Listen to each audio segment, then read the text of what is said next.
하나님 말씀은 사도행전 16장 16절에서 40절까지 말씀입니다. 우리가 기도하는 곳에 가다가 점치는 귀신 들린 여종 하나를 만나니 점으로 그 주인들에게 큰 이익을 주는 자라. 그가 바울과 우리를 따라와 소리질러 이르되 이 사람들은 지극히 높은 하나님의 종으로서 구원의 길을 너희에게 전하는 자라. 이같이 여러 날을 하는지라 바울이 심히 괴로워하여 돌이켜 그 귀신에게 이르되 예수 그리스도의 이름으로 내가 네게 명하노니 그에게서 나오라. 하니 귀신이 즉시 나오니라. 여종의 주인들은 자기 수익의 소망이 끊어진 것을 보고 바울과 실라를 붙잡아 장터로 관리들에게 끌어갔다가 상관들 앞에 데리고 가서 말하되 이 사람들이 유대인인데 우리 성을 심히 요란하게 하여 로마 사람인 우리가 받지도 못하고 행하지도 못할 풍속을 전한다. 무리가 일제히 일어나 고발하니 상관들이 옷을 찢어 벗기고 매로 치라 하여 많이 친 후에 옥에 가두고 간수에게 명하여 든든히 지키라 하니 그가 이러한 명령을 받아 그들을 깊은 옥에 가두고 그 발을 착고에 든든히 채웠더니 한밤중에 바울과 실라가 기도하고 하나님을 찬송하며 죄수들이 듣더라. 이에 갑자기 큰 지진이 나서 옥터가 움직이고 문이 곧 다 열리며 모든 사람의 매인 것이 다 벗어진지라. 간수가 자다가 깨어 옥문들이 열린 것을 보고 죄수들이 도망한 줄 생각하고 칼을 빼어 자결하려 하거늘 바울이 크게 소리질러 이르되 내 몸을 상하지 말라. 우리가 다 여기 있노라. 간수가 등불을 달라고 하며 뛰어들어가 무서워 떨며 바울과 실라 앞에 엎드리고 그들을 데리고 나가 선생들이여, 내가 어떻게 하여야 구원을 받으리이까? 주 예수를 믿으라. 그리하면 너와 내 집이 구원을 받으리라. 하고 주의 말씀을 그 사람과 그 집에 있는 모든 사람에게 전하더라. 그 밤 그 시각에 간수가 그들을 데려다가 그 맞은 자리를 씻어주고 자기와 그 온 가족이 다 세례를 받은 후 그들을 데리고 자기 집에 올라가서 음식을 차려주고 그와 온 집안이 하나님을 믿음으로 크게 기뻐하니라. 날이 새매 상관들이 부하를 보내어 이 사람들을 놓으라. 간수가 그 말대로 바울에게 말하되 상관들이 사람을 보내어 너희를 놓으라 하였으니 이제는 나가서 평안히 가라. 로마 사람인 우리를 죄도 정하지 아니하고 공중 앞에서 때리고 옥에 가두었다가 이제는 가만히 내보내고자 하느냐? 아니라 그들이 친히 와서 우리를 데리고 나가야 하리라. 부하들이 이 말을 상관들에게 보고하니 그들이 로마 사람이라 하는 말을 듣고 두려워하여 와서 권하여 데리고 나가 그 성에서 떠나기를 청하니 두 사람이 옥에서 나와 루디아의 집에 들어가서 형제들을 만나보고 위로하고 가니라. 아멘. 여러분, 오늘 말씀은 어제 말씀부터 좀 이렇게 돌이켜 생각을 좀 해봐야 됩니다. 16장 11절의 말씀부터 좀 보니까 바울과 실라가 지금 어디에 와 있는가? 지금 바울과 실라가 선교 지역을 두루 다니다가 지금 어디에 와 있는가를 좀 봐야 됩니다. 12절의 말씀을 보면 빌립보라고 하는 지역에 와 있습니다. 그리고 오늘 여러분 말씀을 보시면 이 빌립보에서 굉장히 많은 일들이 일어나는 것을 볼 수가 있어요. 원래 이 두 사람, 바울과 실라는 여기에 올 계획이 없던 사람들입니다. 그런데 이 바울에게 환상이 보여가지고 마게도냐 사람이 나와서 우리 좀 도와달라라고 하는 환상을 보고 이제 유럽으로 넘어오게 되어지는 그런 상황이에요. 그리고 그 유럽의 첫 번째 성이었던 지역이 바로 이 빌립보라고 하는 도시입니다. 또 빌립보 그 도시에 오자마자 만난 사람이 있는데 우리가 너무나 잘 알고 있는 사람이죠. 그 옷감 장수 루디아라고 하는 그런 사람입니다. 그러니까 사업을 하는 사람이에요. 옷감을 사고 파는 그런 일을 하면서 돈을 굉장히 좀 벌었던 어떤 좀 재력적으로도 어느 정도 여유가 있었던 그런 사람이기도 하고 또 여성분입니다. 근데 이 분이 어떻게 했느냐? 자기의 집을 교회로 이렇게 내어 주어서 빌립보 교회가 이 루디아의 집에서부터 시작되는 것을 볼 수가 있습니다. 그리고 그 집에 있었던 바울과 실라가 기도하는 시간이 돼서 기도하러 올라가던 중에 어떤 사람을 만나게 되는데 누구를 만나게 되느냐? 귀신 들려 점치는 여자. 귀신 들려 점치는 여종 하나를 만나게 되는 거죠. 이 여자가 어떤 일을 했냐? 이런 일이 아니겠어요, 여러분? 그 여자의 몸 가운데 귀신이 들어왔습니다. 그리고 귀신을 통해서 다른 사람의 점을 봐주는 그런 일을 하게 했어요. 그리고 그 여자는 노예입니다. 그러니까 노예로 잡혀서 귀신이 들렸는데 다른 사람들의 점을 봐주는 그런 일을 하고 있는 거죠. 그리고 주인이 시키는 대로, 그 주인은 따로 있는 거예요. 그 주인이 시키는 대로 그 일을 하고 있는 그런 상황이었어요. 그 모습을 바울이 이 빌립보에서 보게 된 겁니다. 그러면 18절 처음 부분을 좀 보세요. 18절 처음 보면 이같이 여러 날을 하는지라 바울이 심히 괴로워하여 이렇게 나왔습니다. 그러니까 한두 번 본 게 아니고 여러 날을 바울과 실라가 오고 가면서 그 귀신 들려 점치는 여종을 계속해서 본 거예요. 그리고 그 마음이 아팠습니다.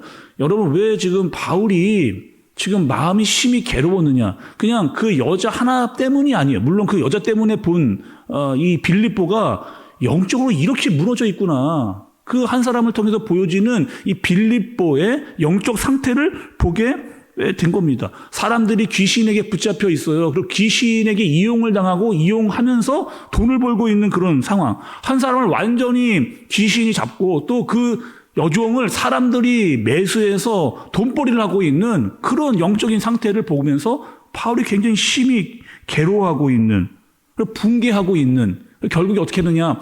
그 귀신 들렸던 여종을 고치는 그런 일을 바울이 행하게 되는 겁니다. 여러분, 바울이 그 여자를 고쳤거든요. 너무 잘된 일이잖아요. 그런데 이 일을 참지 못하는 사람, 누구였을까요? 그죠? 그 여종으로 돈을 벌고 있었던 주인들. 아니, 가만히 있을 수가 없는 거예요. 아니, 네가 뭔데 감히 우리에게 잡혀있는 저 여종에게 이렇게 하느냐? 우리의 돈벌이를 네가 어떻게 이렇게 할 수가 있느냐? 아니, 이상한 사람들이 우리 도시에 들어왔다라고 이 사람들을 이제 고발하게 되어지는 일이 일어나게 된 거죠. 자, 여러분, 여기서 좀 우리가 아셔야 될 필요가 있는데, 이 빌립보라고 하는 아주 특수한 도시입니다. 왜, 여러분? 이 빌립보라고 하는 지역은 로마에서 은퇴했던 많은 태역 군인들이 살고 있었던 지역이 바로 여기 빌립보입니다. 그리고 로마가 굉장히 넓은 지역을 이제 통치를 하면서 아주 중요하게 여겼던 일이 있습니다. 무엇이냐면 사회적인 안정이에요.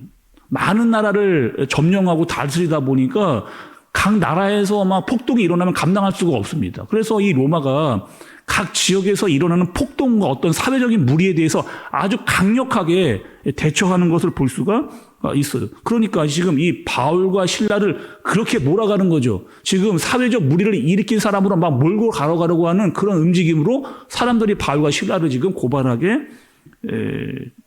되어진 겁니다. 지금 귀신 들렸던 여자가 비정상이었는데 정상이 된 거예요. 여러분, 지금 잘하는 일입니다. 옳은 일이에요. 근데 이 일 때문에 바울과 실라가 감옥에 들어갑니다. 매를 맞게 되어져요. 24절에 보니까 깊은 감옥이라고 했는데 이 감옥은 어떤 감옥이냐? 살인자처럼 심한 중형에 처해진 사람이 들어가는 그런 감옥을 말하고 있습니다. 그리고 거기다가 여러분, 매를 맞은 상태에서 간수들이 짓고 있는 아주 깊은 지하 감옥에 그들이 갇히게 되어지는 거죠. 거기다 착고라고 하는 걸 채웠는데, 여러분, 착고는 이런 겁니다. 긴 나무에다가 구멍을 뚫어요. 구멍 2개를 뚫어서 그 2개의 나무를 붙여서 사람의 다리에 채우는 겁니다. 그래서 그 나무에 채우게 되어지면 도망가지 못하죠. 꼼짝 못하게 그 감옥 안에 가두어 놓은 그런 상태. 그리고 바울과 실라는 착고에 매여 깊은 감옥에 있으면서 뭘 했느냐? 힘들고 어려운 상황이긴 한데 그 안에서 계속 찬양과 기도를 하고 있는 모습이 오늘 본문에 등장을 해요. 25절의 말씀을 보세요, 여러분.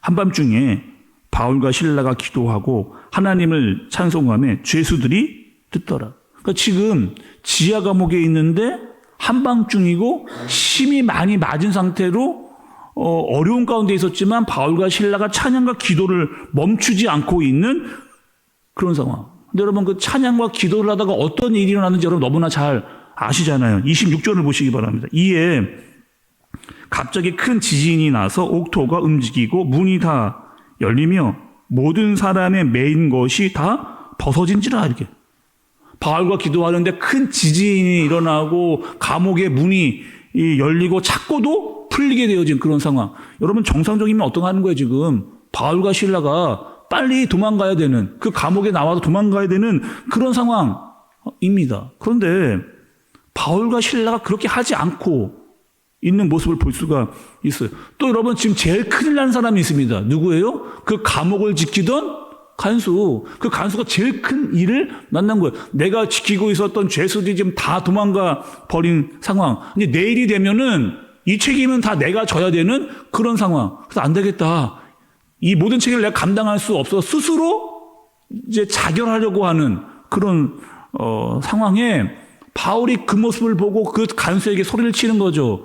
멈추라는 거예요. 그렇게 지금 너가 스스로 죽으려고 하는 그 행위 멈춰라. 우리가 여기에 있다. 도망가지 않았다. 너의 몸을 상하게 하지 말아라. 이렇게 이야기하고 있습니다. 그리고 아주 유명한 말, 우리가 너무나 잘 알고 들었던 말이 31절의 말씀입니다. 이르되 주 예수를 믿으라. 그리하면 너와 내 집이 구원을 받으리라 하고, 이르되 주 예수를 믿으라. 그리하면 너와 내 집이 구원을 받으리라 하고, 복음을 전한 거죠. 바울이 간수에게 복음을 전하고 식구들에게 세례를 베푸는, 그리고 어떻게 했느냐, 다시 감옥으로 바울과 실라가 다시 감옥으로 돌아오게 됩니다. 그리고 오늘 말씀의 후반부는요, 이런 내용이 또 벌어져요. 바울과 실라가 감옥으로 돌아왔습니다. 그리고 그 다음날 상관들이 이들이 잘못이 없다는 것을 알고 내보내려고 하는 그런 상황이에요. 37절의 말씀을 좀 보시죠. 37절. 바울이 이르되 로마 사람인 우리를 죄도 정하지 아니하고 공중 앞에서 때리고 옥에 가두었다가 이제는 가만히 내보내고자 하느냐. 아니라 그들이 친히 와서 우리를 데리고 나가야 하리라 한데, 그럼 이게 무슨 말인가요 갑자기? 여러분 무슨 말인지 우리 이해를 해야 말씀의 뜻이 이해가 여러분 되거든요. 알고 보니까 바울은 어떤 사람이었느냐? 로마 시민권자였습니다. 로마 시민권자. 그러니까 이 로마 시민권자가 어떠한 능력이 있느냐? 어느 지역에 가든지 이 로마 시민권자는 함부로 하지를 못합니다.